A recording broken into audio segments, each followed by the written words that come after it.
Your Fantastic Mind, brought to you in part by Sarah and Jim Kennedy.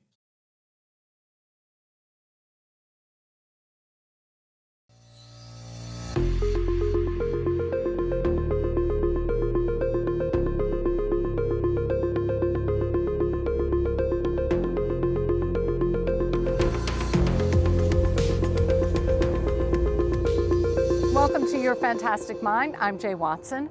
Our featured stories this week illuminate the profound impact of research, revealing how it enriches our understanding of ourselves, each other, and even our children.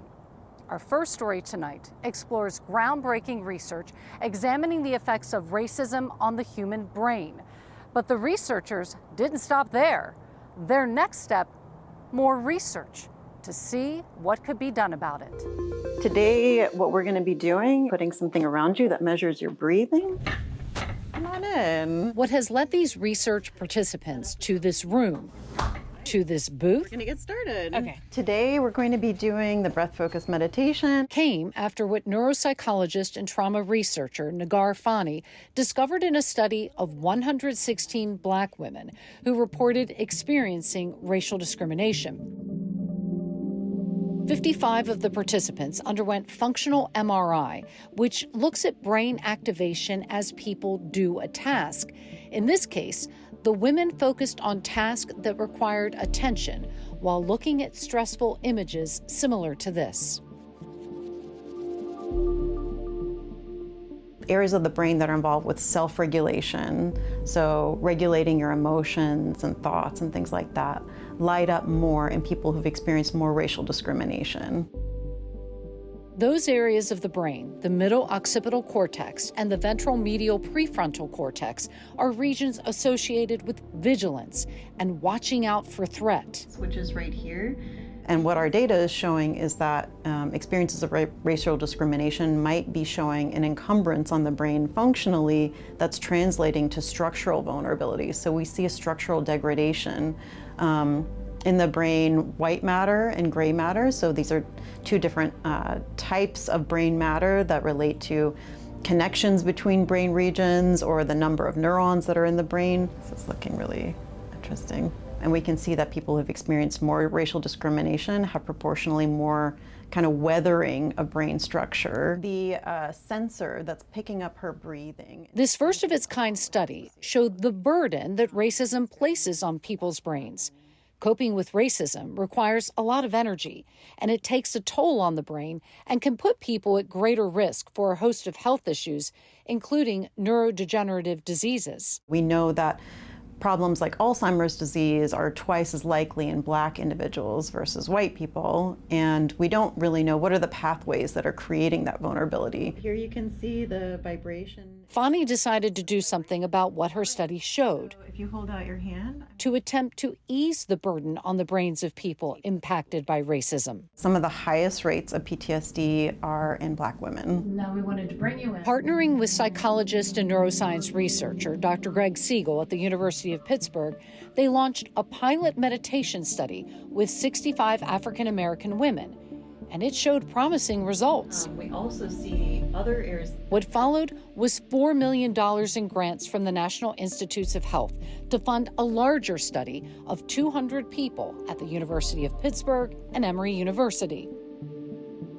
For a very long time, we have known that if you want your kid to go to sleep, you can just pop them in the car and drive them around the block. What made their meditation study unique was that Siegel and Fani's team used the idea of that soothing vibration from a car ride to convert a mini speaker into a wearable device that vibrates and is synced with the breath. We noticed that people who were getting the vibration feedback were also showing improvements in heart rate variability, so their bodies were able to regulate more flexibly and smoothly to adapting circumstances. Come on in. Today we're going to be doing... This is important because the people in this study experience dissociation. All right, so if you can have a seat. A natural response to trauma they cannot control, basically disconnecting from themselves. So when they're feeling stressed, especially, they tend to detach from their bodies, detach from their surroundings, so they feel a greater sense of disconnection. It's a kind of mental escape. So dissociation has a real adaptive value when you're experiencing extreme stress, and many times something that you can't escape, like a racial stressor.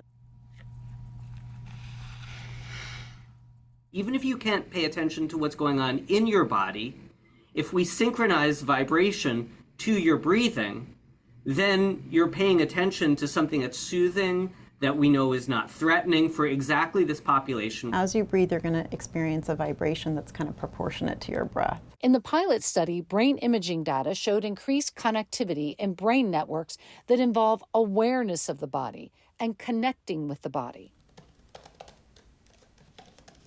I told them about some stories about growing up and how I just react to things now. So I guess they deemed that those things could be connected.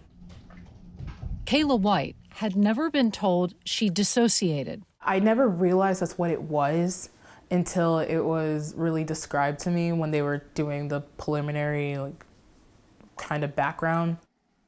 But Kayla recognized herself when she learned about it. There definitely are times when I feel like I'm just not here, and then it won't be until I come back that I realize some things happen. Obviously, bad things happen to a lot of groups, a lot of populations, including Black men, but I think it's that combination of sexism and racism, the misogynoir, that is just a awful combination that nobody else really experiences. You can stop at any time whenever you need to. Kaylin DeBose is a psychology major at Georgia State. We don't get the same perks as other people get. We have to work 3,000 times harder in even the smallest of tasks to even get the smallest bit of recognition. Over a few weeks, participants come for 8 20-minute sessions. You're going to take these leads and you're going to clip them on. Sensors measure heart rate, respiration, and sweat response. So you can see her respiration down here, and this same respiration in red is synced with the peaks of what the respiration belt is picking up in the vibration signal that's kind of synced to the breath. In just a few weeks, Kayla and Kaylin noticed a difference. It helped me also deal with the world. It helped me realize that you need to only worry and care about the things that are in your specific control. I come because I need to, because it's the only thing right now that is actually helping me get through this. Because of what I've been through this year, I don't think I could do it if I wasn't. And you are unhooked. I realized, not even just when I'm in the booth, but in my regular life, how often I am not super present in moments. So it had me thinking a lot about, oh, okay, this is when my mind starts to wander, and it's not intentional, but I am now a lot more aware of it. It shouldn't be constrictive.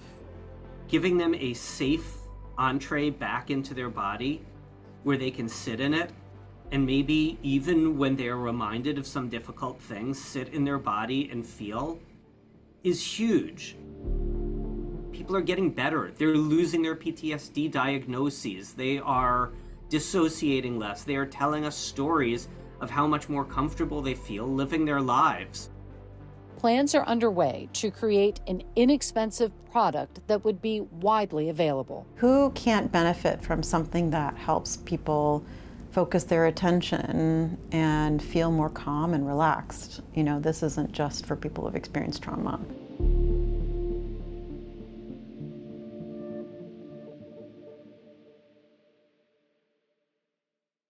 Dr. Siegel says 60% of people have been exposed to some level of trauma.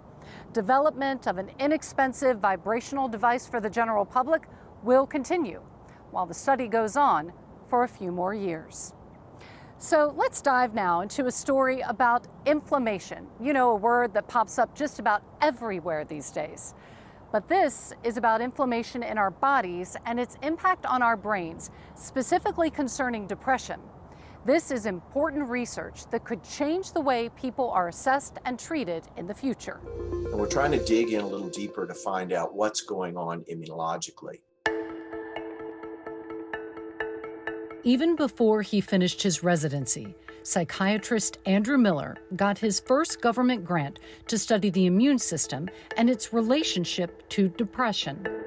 More than a dozen clinical trials, a multitude of studies, and over 350 papers later, Miller is a global expert on inflammation in the body and its relationship to depression, and he's determined to change how people are assessed and treated. This is not limited to any one disorder. This is truly one of those phenomena, what we call transdiagnostic, across the board. Miller's work focuses on the innate immune system, the part of the immune system that regulates inflammation. Inflammation is the body's natural response to wounding or infection. And the immune system, when fighting an infection or healing a wound, takes up a tremendous amount of energy. And so the immune system is saying, hey guys, shut it down.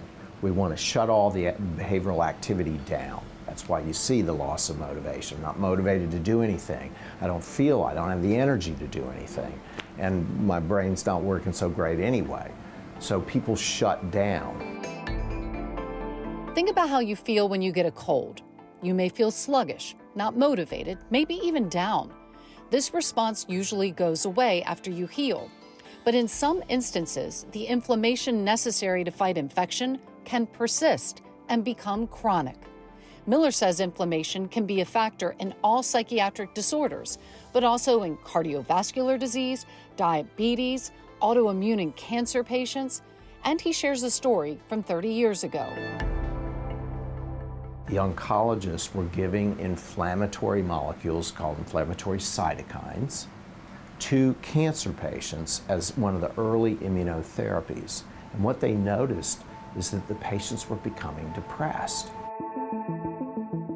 What those cancer patients experienced was what was discovered in animal studies that showed when exposed to stress and a bit of inflammation, there are breaches in the blood-brain barrier where inflammatory molecules called cytokines enter the brain. And have direct access to neurons in those areas. And one of the neuronal systems that's sitting in these subcortical nuclei, which is where it's deep within the brain where these cytokines are getting access, they're accessing the neurochemical dopamine.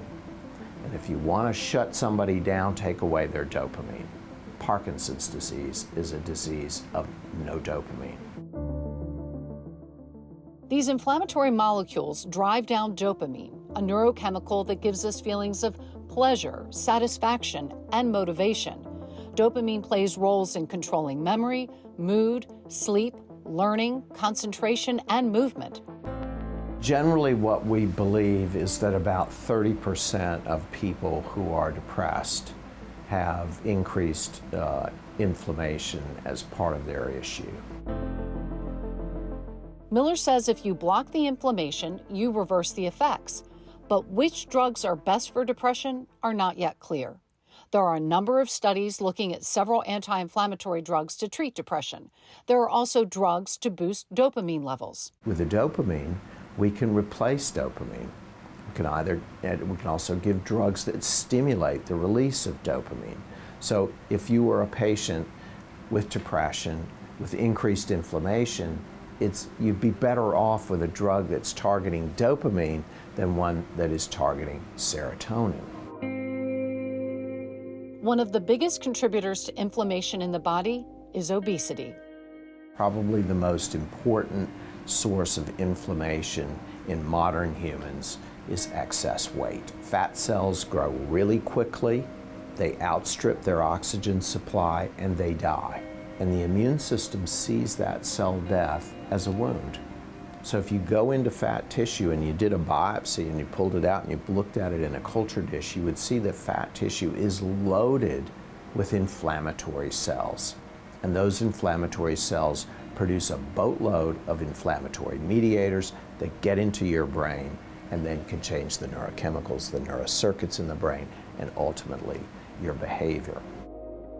Stress is another player in the inflammation mix. Turns out that people exposed to early life stress, childhood trauma, abuse, neglect, have persisting inflammation into adulthood based in part on changes that occur in the genes as a function of that early exposure to trauma. These changes in the genes, called epigenetic changes, changes caused by behaviors or environment, predispose people to inflammation the rest of their lives. Cancer treatment can do the same thing. Dopamine's terminals are in the brainstem. That's where the machinery for making dopamine is. Researcher and associate professor Jennifer Felger studies the impact of inflammation on dopamine in the brain, and if replacing dopamine reverses the devastating effects of inflammation on motivation. We're currently running clinical trials and mechanistic studies to try to better understand what inflammation is doing in the brain in patients with depression that have high levels of inflammation like cytokines and CRP, and seeing if we can either reverse the effects of inflammation on the neurotransmitters, so actually giving neurotransmitter-based therapies, things that would increase dopamine or dopamine signaling. So here are the mini brain. And then there are the mini brains. Mini brain means that the smaller size of the human brain. So we are going to show you. Researcher and assistant professor Shixing Wen and his team grow these mini brains, So we are looking at creating stem cells from urine or blood, then generating a 3D organoid of the human brain. It's tiny. It's about 5 to 6 millimeter in the diameter. These mini brains have the same genetic information as the person they came from. They are living and they have activities. It takes 9 months to grow the brains. Yeah, it's an incubator. Wen and his team are focused on dopaminergic neurons. What happens when they expose the mini brains to cytokines, those inflammatory agents? After the cytokine exposure, we measure the dopamine releasing, and we see that the releasing from the treatment definitely was reduced. It goes down, right? Yes. They are in the dish. When Wen exposes the mini brains to anti-inflammatory agents, there is a robust reversal. Yeah. The answers to future treatments will likely come from these minuscule marvels. As for the here and now, Oh, you haven't looked at it. we are not powerless when it comes to inflammation. People can do something about their inflammation right this minute. They can, number one, find out what their inflammation level is, get a CRP blood test, and number two, they can start looking at their lifestyles and see what about me is contributing to that inflammation. We're going to measure levels of inflammation in your body. All right, excellent. This simple finger prick test for C-reactive protein measures inflammation in the body. Now I'm going to add the sample to the testing kit. My co-executive producer and I had the CRP test, and our levels were normal. That means you are at the lowest risk category for developing cardiovascular disease.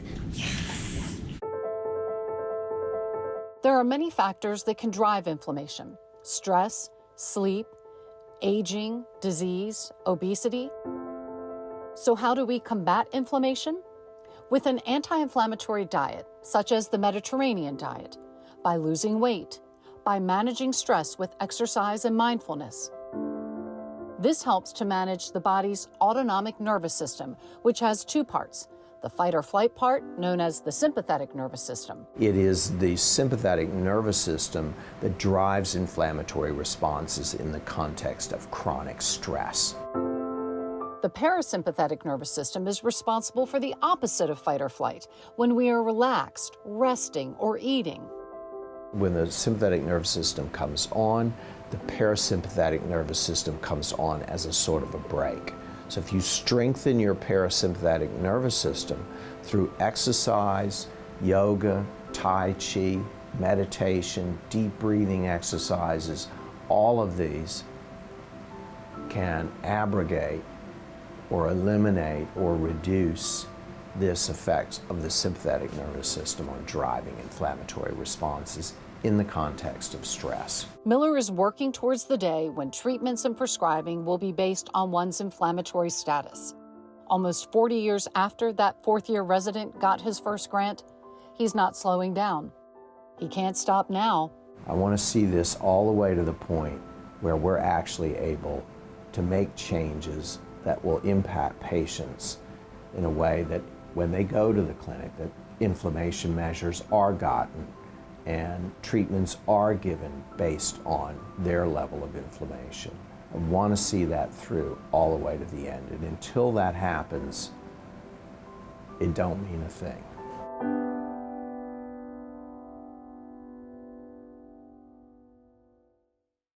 And wrapping up this week, we've got a story on parenting and what we do when we have a child with behavior issues.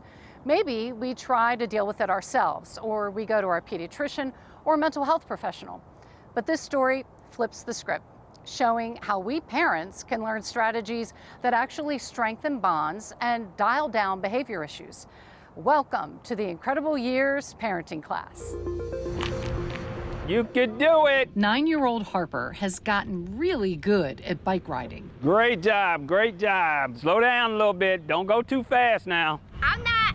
Melvin Howard and his wife Kelly knew they needed extra help parenting.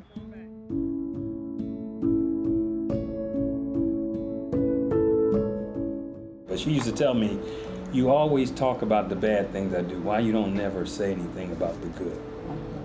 And I never even listened to it until this turned the light bulb on. Are there any others? They signed up for the Incredible Years parenting class with psychologist Dr. Nori Lim. It's tough to balance that, right? The head of the parenting program at Emory Brain Health. Because we're talking about all of these different traps. The Incredible Years is for children up to 12 years old. The Incredible Years parent programs. Created by researcher Carolyn Webster Stratton in 1997 at the University of Washington. Whenever you're using the ignore, there's a whole lot of positive for the other behavior that you want instead. The course focuses on strengthening the relationship between the parents and the child. Some kids require specific strategies because they have special needs, or maybe because they have different personalities than other kids in the family. Excited to see everyone. From learning to play with their kids. So we talked about that. To effective praise. Which is important. To strategies to manage misbehavior. There's a lot to take into account. To teaching children to problem solve. You yourself put it back in the garage. Lim leads the parents through the program. As parents, you guys have long days. Which has been shown in multiple clinical trials to significantly reduce children's behavior problems. I think that's awesome. Being able to work with the parents is just as important, and sometimes for younger kids, even more important than working with kids alone. I know when my day will be over, I can crash, and that's when I have my special time. It's hard for me. I mean, but I'm often a solo parent, so it's just, I have to power through, I feel like, sometimes. What do you think is the most important thing that you learn from this group? In 90-minute classes over 10 weeks, Dr. Lim uses a parenting pyramid labeled with topics, teaching the parents new strategies. When your child pushes your limits or your boundaries, it's part of child development. That's how they learn. And it's your responsibility as a parent to let them know this is the boundary. If I just walk in the door and I see things on the floor and I say, why are your shoes here? Right. Why are you, if I try not to do those things and just go inside, like ignore everything, just to the side, just sit down on the couch with them. I think I like Mexican food. The parents use the strategies at home. For me, it's probably being more patient. And report back in class. I need to take a second before I respond. I don't have to respond immediately, because that's what you want. It's not going to be good, but let me take a second. It helps a lot. Praising the good behavior and ignoring the bad.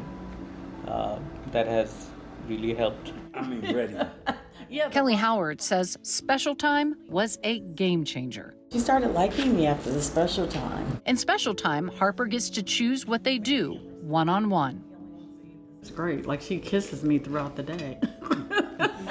She never used to do that. One-on-one time with your child is super important. You're doing great, girl. That's how you develop good relationship. That's how you improve your attachment with them. Yes! Timeouts, once the rule, are now the exception. It helped us see things that, little simple things that we could do to help with her.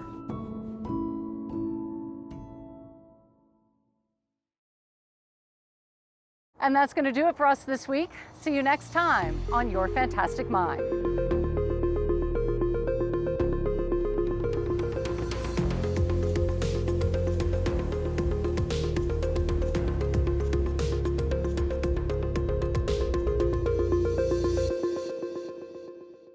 Your Fantastic Mind, brought to you in part by Sarah and Jim Kennedy.